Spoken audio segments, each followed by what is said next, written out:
Congrats again on your fantastic score. You ended up with a 170, right? Yeah, that's correct. And where would you say you started? Like, what was your starting point? What was your starting diagnostic score if you had one? I started at a 153. Wow, that's quite a score increase. Yeah, for sure.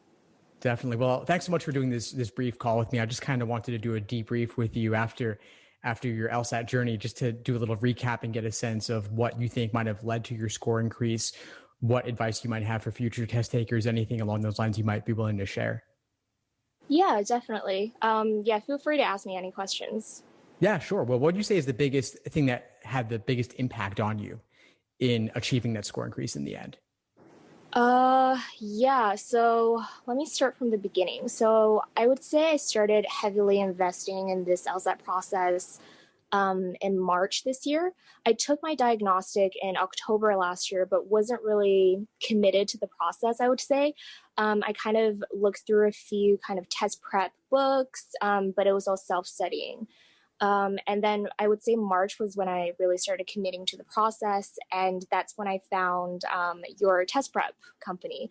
And through that, I registered for, I think it's the Supreme course, which allows me to have, these mastermind coaching sessions. And I think those were pivotal to the breakthrough that I had in terms of score increase.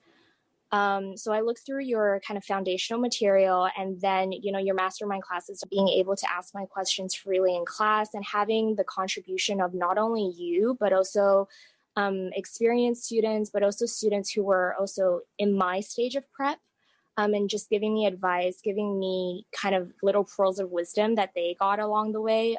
That really helped me out a lot. Awesome. Fantastic. I'm so glad the mastermind sessions in particular were useful to you. And I'm really glad that you mentioned that, because I feel like it's something I'm not really able to sufficiently communicate the value of. And this is something that has kind of arisen organically through the participation of students like yourself. And so I'm hoping you could share a little more about what exactly goes on in those mastermind calls that you found so valuable. During this time, you're free to ask any sort of question that you may have during the time of your prep. And, you would pitch in and give us advice, and all the other students would kind of pitch in. So one example of, I think this was one of my first breakthroughs. So I was struggling with logic games, especially when it came to timing. And, I put this question to the class: how do I improve on timing on logic games? I'm always running out of time.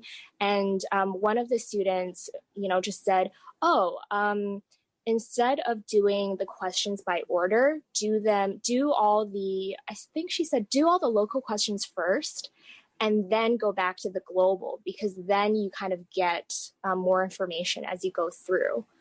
And that was really, really helpful to me. So I implemented that strategy. And, by the end of, I would say, like a week and a half of practicing that strategy, I was able to complete the logic game section on time. As opposed to before, where I was taking, anywhere from 40 to 45 minutes. Amazing. It's a great tip. Definitely, I recommend something along those lines as well. And you also met Judy through the course as well, right? Yeah. So we're still, we're communicating every day. She's applying this cycle as well. So we've kind of become, like diehard buddies who just are supporting each other through this process. And I think that's the other really great thing about your community, where everyone's just so caring and they're so open. And so Judy's one of the friends that I've made throughout this process. And we really, really helped each other out throughout both LSAT prep and now also getting into applications. Awesome. What would you say, Annie, has opened up for you as a result of getting this score increase, 153 to 170? What new possibilities do you have in terms of your law school admissions and your law school future? Well, I mean, I'm applying mainly to T14 schools. Obviously, T14 schools, that shouldn't be the goal of everyone. It depends on what your ultimate career goals are. But I plan to practice more internationally just because of my upbringing and my background. So T14 schools, in my view, would definitely give you kind of more opportunities, especially overseas as well. So I think getting that 170 definitely makes me a lot more secure in terms of applying to those T14 schools.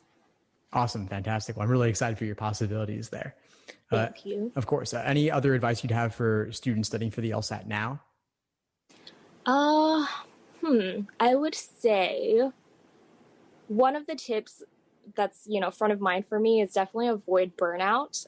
That's definitely very, very real. And I experienced it myself. I think you read all these things about burnout and, you're aware of it and you don't think it's going to happen to you because, it's just, you're like, okay, I'm taking it easy. It's not going to happen to me. But at the same time, when I experienced it, it happened very quickly. So there weren't any kind of warning signs beforehand, and it just happened. One day I went from, PTing within 170 to mid 170s to, low 160s. And that's when I kind of found out, okay, like I'm really burnt out. My brain isn't processing information properly as it should be. So that's one of the things I would watch out for, just to make sure to pace yourself, give yourself enough time.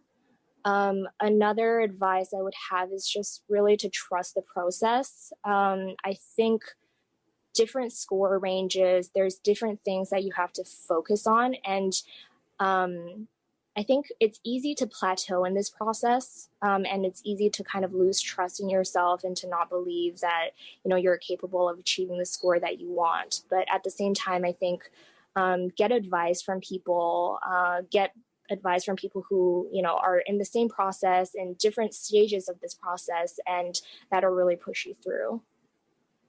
Great advice. Thanks so much for this, Annie.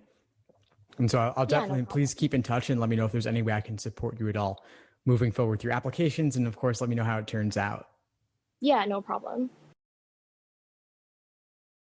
This is probably my fourth or fifth group coaching call, and I can say confidently that every single one of these calls that I've been on, I've received really great feedback, and I have taken that advice away, and it has improved my score. So, an example of this is, one of my first group coaching calls, I came with a problem of increasing speed on logical reasoning. And, 20 or so students pitched in, gave me advice and said, one of them was, maybe do some of the local games first and then come back to the must be true questions later. And that way you can eliminate more of the answer choices. I took this away, applied it, and, like a week or two later, I didn't have an issue with this anymore. And that has been pretty consistent in terms of the advice that I've gotten back from this group. And I think another great value of this group is the fact that everyone is so willing to be vulnerable here and to share their weaknesses, to share their struggles, just to share what's going on outside of just LSAT, but what else is going on in their life that might affect LSAT. I think it's so crucial for people to share that, just because when you're studying at home, you don't know what's really going on with other people. You don't know if you're doing something right. You're reading these books, you're watching these videos, and you don't necessarily know whether or not you're going to get the score that you want. And there's a lot of self-doubt in that process. And I think to just hear other people who are going through the same thing, that gives a lot of peace of mind. And just to know that you're not going through it alone, that helps a lot with just the process going forward.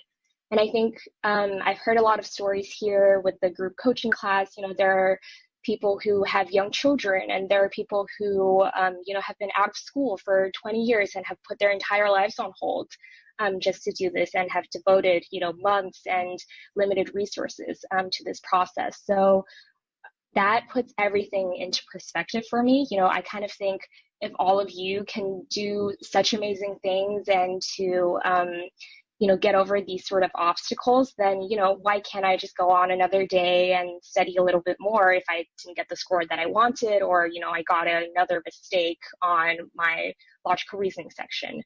So yeah, I've taken a lot out of this group, and it's I'm very thankful to all of the students who are still willing to share all of their experiences and to give me advice. And I've made some very great friends out of this process, and that's something I'm also very grateful for.